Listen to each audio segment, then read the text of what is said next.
Assalamualaikum warahmatullahi wabarakatuh. A'udzubillahi minasyaitonirrajim. Bismillahirrahmanirrahim. Alhamdulillahirabbil alamin. Wa bihi nasta'in ala umuri dunya waddin. Wassalatu wassalamu ala asyrafil anbiya'i wal mursalin wa ala alihi wa sahbihi ajma'in. Rabbi shrah li sadri wa yassir li amri wa hlul 'uqdatam min lisani yafqahu qawli waj'alni waziran min ahli, amma ba'd. Yang saya muliakan tuan-puan hadirin akak semua yang dirahmati Allah. Alhamdulillah, puji syukur kehadirat Allah Subhanahu wa taala. Kita semua dalam keadaan sehat walafiat dapat menyambung pengajian kita Al-Quran dan tajwid sudah pun selesai kita baca dan belajar. Kemudian kita sambung belajar tentang hadis-hadis Rasulullah sallallahu alaihi wasallam. Semoga kita semua mendapatkan syafaat beliau kelak di hari kiamat, insyaallah. Amin ya rabbal alamin. Okey, kita sambung je langsung tentang keutamaan berwudu. Keutamaan berwudu. Bismillahirrahmanirrahim. An Abdullah Sunabihi radhiyallahu an anna Rasulullah sallallahu alaihi wasallam qala idza tawaddu'a al-abdul mu'min fatamat madu harajatil khotoya min fihi fa idza stansyara harajat al-khotoya min anfihi fa idza ghasala wajhahu harajat al-khotoya min wajhihi hatta takhruja min tahti ashfari 'ainaihi fa idza ghasala yadayhi harajatil khotoya min yadayhi hatta takhruju min tahti atfari yadayhi fa idza masaha bi ra'sihi harajatil khotoya min ra'sihi hatta takhruja min udunaihi fa idza ghasala rijlaihi harajatil khotoya min rijlaihi hatta takhruja min tahtil afari rijlaihi thumma kana mashyuhu ila al-masjidi wa salatuhu nafilatan lahu rawahu An-Nasa'i. Hadis riwayat Imam An-Nasa'i. Paham ha? Paham? Oh, kalau paham Ifat belum tahu maknanya dah paham. Oke. Jadi maksud hadis ini bahwa Sayyidina Abdullah bin Sunabihi radhiyallahu anhu meriwayatkan bahwa Rasulullah SAW telah bersabda, apabila seorang hamba mukmin, orang yang beriman berwudu dan dia berkumur-kumur, maka gugurlah segala dosa-dosa dari mulutnya. Nah, mulut ini banyak dosa teman-teman ya. Mungkin mengumpat, mencaci maki, menyakiti hati orang dengan mulut kita. Nah, itu dosa-dosa macam tu. Kalau kita berkumur-kumur ketika masa wudu, maka gugurlah dosa-dosa kita, insyaallah. Terus apabila dia membersihkan hidung, maka gugurlah segala dosa dari hidungnya. Dosa-dosa hidung. Apabila dia membasuh mukanya, maka segala dosanya akan keluar dari mukanya sehingga dosa-dosa itu keluar dari bulu matanya. Semua dosa-dosa yang dari muka wajah nih, kalau kita buat dosa-dosa pasti ada. Maka kalau kita basuh muka ketika air wudu, maka gugurlah dosa-dosa kita dari muka ini sehingga dari bulu-bulu mata kita pun berguguran dosa-dosa kita. Terus apabila dia membasuh kedua-dua tangannya, maka segala dosanya gugur dari kedua-dua tangannya. Sehingga dosa-dosanya itu gugur dari bagian bawah kuku-kukunya, dari bawah kuku kita. Lalu kita membasuh kedua tangan, ada berguguran dari celah kuku-kuku ini ya. Terus apabila dia menyapu kepalanya, maka segala dosanya gugur dari kepalanya dan gugur dari kedua-dua telinganya. Kalau kita basuh kepala, maka guguran dari kepala kita, dosa kita, dan dari telinga kita. Terus apabila dia membasuh kedua-dua kakinya, maka segala-gala dosanya gugur daripada kedua-dua kakinya, sehingga dosa itu gugur daripada bawah kuku kakinya, dari setelah kuku jari kaki pun keluar dosa-dosa kita. Kemudian jadilah pemergiannya ke masjid dan sholatnya sebagai ganjaran tambahan baginya. Riwayat Imam An-Nasa'i ya. Selepas air wudu, kalau kita pergi ke masjid atau musola atau surau, maka itu ganjaran tambahan untuk kita selepas berwudu tadi ya.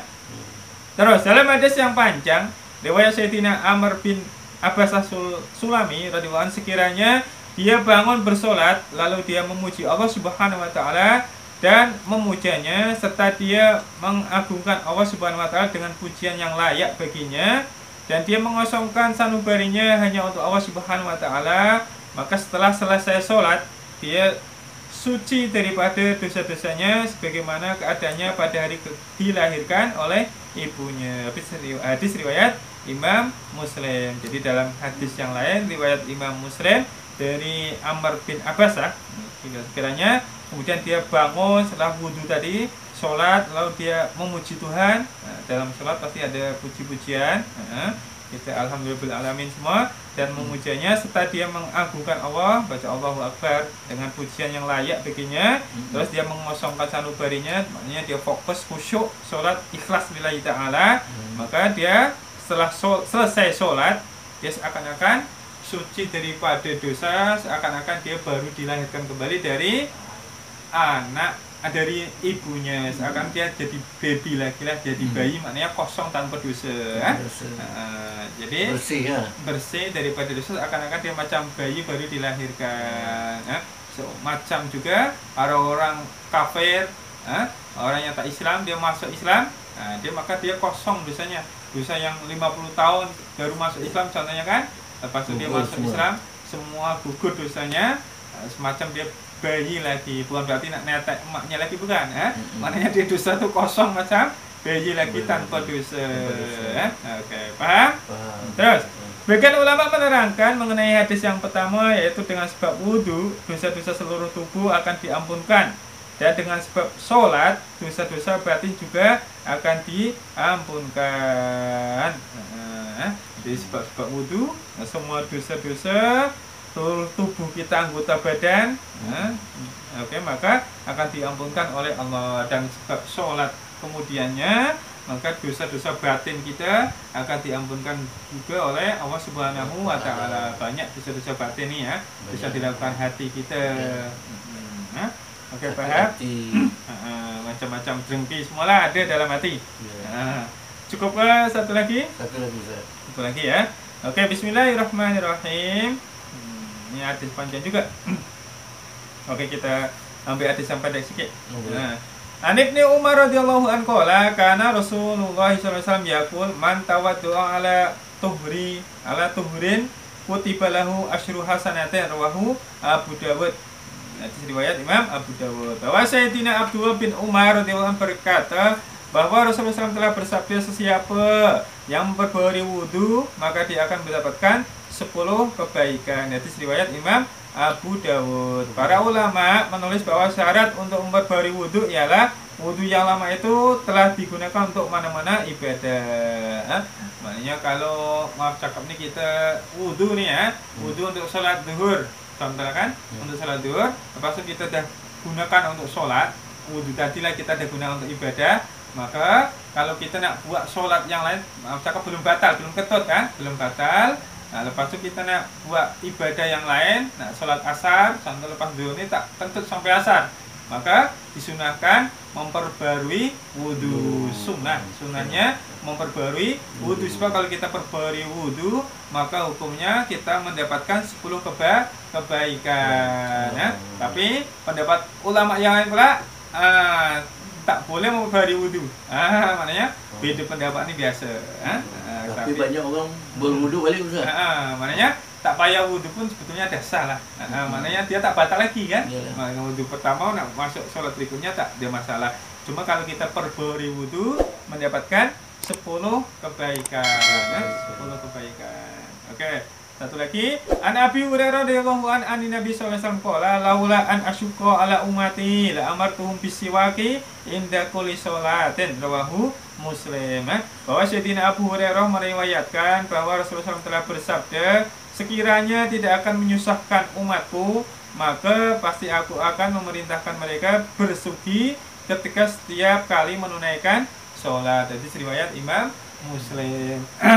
Jadi disunahkan bersugi, tak wajib. Sebab takut Rasulullah ini kalau digalakkan, takutnya menjadi hukum wajib. Maka ini tak sampai hukum wajib, hukumnya sunnah, dan kelebihannya luar biasa.